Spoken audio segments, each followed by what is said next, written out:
Hi, and welcome to 647, 6 stories for 7 a.m.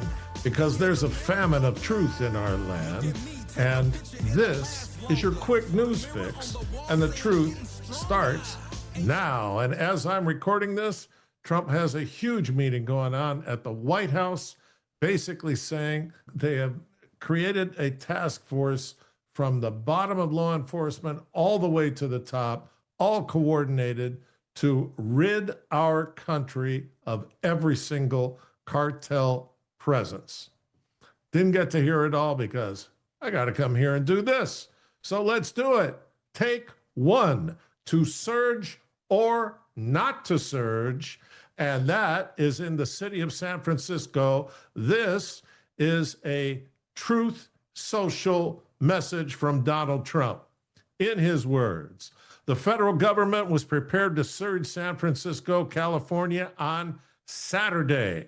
But friends of mine who live in the area called last night to ask me not to go forward with the surge, in that the mayor, Daniel Lurie, was making substantial progress. I spoke to Mayor Lurie last night, and he asked very nicely that I give him a chance to see if he can turn it around. I told him I think he's making a mistake because we can do it much faster and remove the criminals that the law does not permit him to remove. I told him it's an easier process if we do it, faster, stronger, and safer. But let's see how you do. The people of San Francisco have come together on fighting crime, especially since we began to take charge of that very nasty subject. Great people like Jensen Huang and Mark Benioff and others have called saying that the future of San Francisco is great. They want to give it a shot. Therefore, we will not surge San Francisco on Saturday. Stay tuned. They're not going to get anything done. They're just putting this off until they can lawfare him somehow. That's not going to work either. This is just a waste of time. All right, take two. Tropical storm Melissa heading to Cat 5 poses a great danger to Jamaica and Cuba and Haiti, the whole Caribbean, because it's like sitting on a lake of jet fuel there. The water is so warm, and that's the fuel that hurricanes build on. Tropical storm Melissa is forecast to rapidly strengthen to a major hurricane over the Caribbean and could end up being one of the strongest of the season, with lives and property in peril from Jamaica to Cuba to Haiti. Melissa is poised to rapidly strengthen this weekend and become a powerful hurricane as it bears down on the Caribbean. The intensifying storm has the potential to unleash feet of rain that can trigger life-threatening flooding and mudslides, high winds that will lead to widespread power outages, and storm surge that may inundate coastal areas from Jamaica this weekend to eastern Cuba into next week. The exceptionally warm waters, reaching hundreds of feet deep, will act like jet fuel, providing extra energy for Melissa. The warmest water in the Atlantic Basin is in the central Caribbean in the direct path of this storm. Rapid intensification into a Cat 5 hurricane is not out of the question this weekend. The storm and eventual major hurricane's slow movement means many hours of torrential rain, intense winds, and erosive surf. A foot of rainfall or more could cause catastrophic flooding across parts of Jamaica, Cuba, Haiti, and the Dominican Republic, depending on the exact track of Melissa. People in the path of this storm need to prepare for the worst. All right. Bad news for the Caribbean. Take three. Home sales were up in September and prices remain stubbornly high. So how do you get prices to come down? You have to increase the available inventory. And what makes that happen? Buyers and sellers and rates that begin with a 5, like a 5.75, Jerome. Man, is it so hard for people? The average rate on a 30-year fix started in July at 6.67 and is now in October 6.17. Getting closer to 5, Jerome. How long should we wait? Inventory rose 14% from this time a year ago.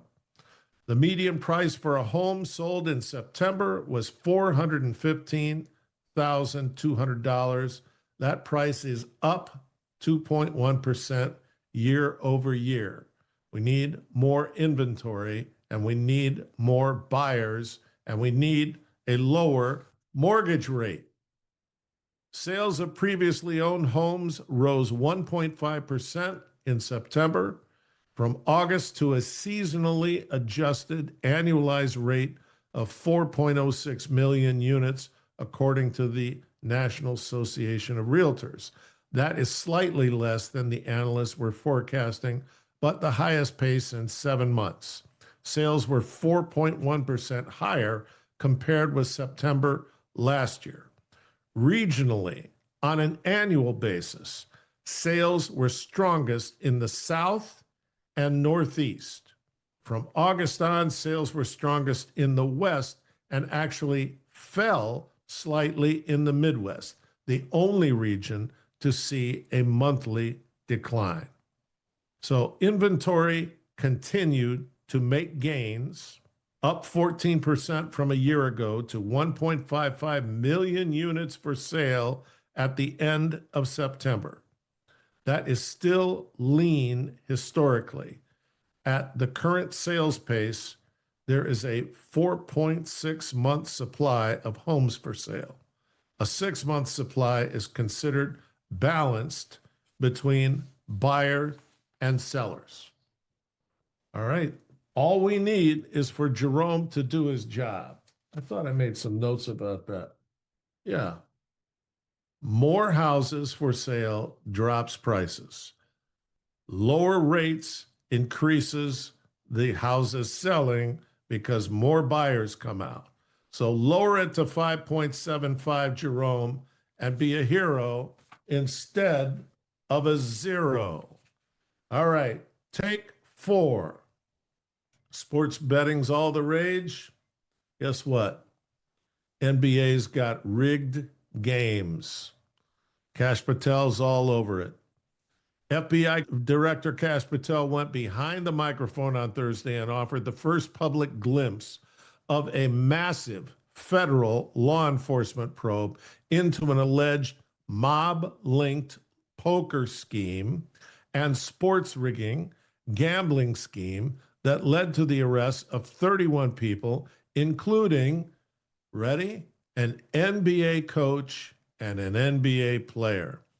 On Thursday morning, law enforcement agents moved in and arrested Portland Trail Blazers head coach Chauncey Billups and Miami Heat guard Terry Rozier. Billups was arrested over his alleged role in an illegal poker ring run by organized crime. Rozier's arrest stems from suspicious gambling activity surrounding a game in 2023. What you don't know is that this is an illegal gambling operation and sports rigging operation that spanned the course of years, Patel told reporters. The FBI led a coordinated takedown across 11 states to arrest over 30 individuals today responsible for this case, which is very much ongoing, meaning more people are going to be arrested. Not only did we crack into the fraud that these perpetrators committed on the grand stage of the NBA, but we also entered and executed a system of justice against La Cosa Nostra to include Bonanno, Gambino, and Genovese and Lucchese crime families, and you'll hear more about those details today. The charges and the arrests that were taken down across the country range from wire fraud, money laundering, extortion, robbery, and illegal gambling. The FBI will leave no room for any perpetrator of crime across this country. According to reports from those familiar with the scheme, Billups allegedly participated in the games being rigged with technology and card shuffling machines to give the House an advantage. The mob was paying the players to participate and win, and when instructed, to lose. As for Rosier, his allegations involve a 2023 basketball game in which he played only 9 minutes and saw unusual action on prop bets. The NBA has become the focus of illegal gambling in the sports world. Just last year, Toronto's Jonte Porter pleaded guilty to informing gamblers of games he was going to rig as part of an effort to pay back gambling debts. It is reported that gamblers benefited from Porter's inside information, made as much as $1 million on a game. So, NBA's dirty. I wouldn't be betting. Okay. CNN's got their panties in a twist over Trump's ballroom. This is so stupid, you can't even make it up. They just continue to complain about this project. So CNN, far-left propaganda outlet that spreads disinformation and political violence, has been caught, to the surprise of no one, in laugh-out-loud double standard. When President Trump renovates the White House using money from private donors, including himself, it's a historical desecration, the likes of which America has never experienced. How will we as a nation deal with this trauma? This is John Nolte from Breitbart. But when this very same White House faced an even bigger renovation project under former President Barry Obama, a far-left Democrat, CNN became the Barry Obama fan club and treated the event like a trip to the zoo. Everyone knows this is a construction project. Everyone knows the end result will be a White House with a long overdue ballroom that probably won't be built in time for Trump to enjoy. Everyone knows the entire 250 to 300 million project will not cost taxpayers a penny. Trump and private donors are footing the bill. The renovation is a gift to America and Americans, but CNN just can't bring themselves to report on anything Trump does objectively, even when this approach makes them look like what they are, a bunch of bitter, small-minded, petty, and dumb, sore losers. The word he's looking for is reprobate, right? Listen, I want to add my 2 cents. Trump's ballroom is a metaphor for what he is doing to the entire world. Things need to be torn down, and you build them back better, and you build them back with the right strategy and design so that they are way more functional, so that they are beautiful, so that everyone can enjoy them.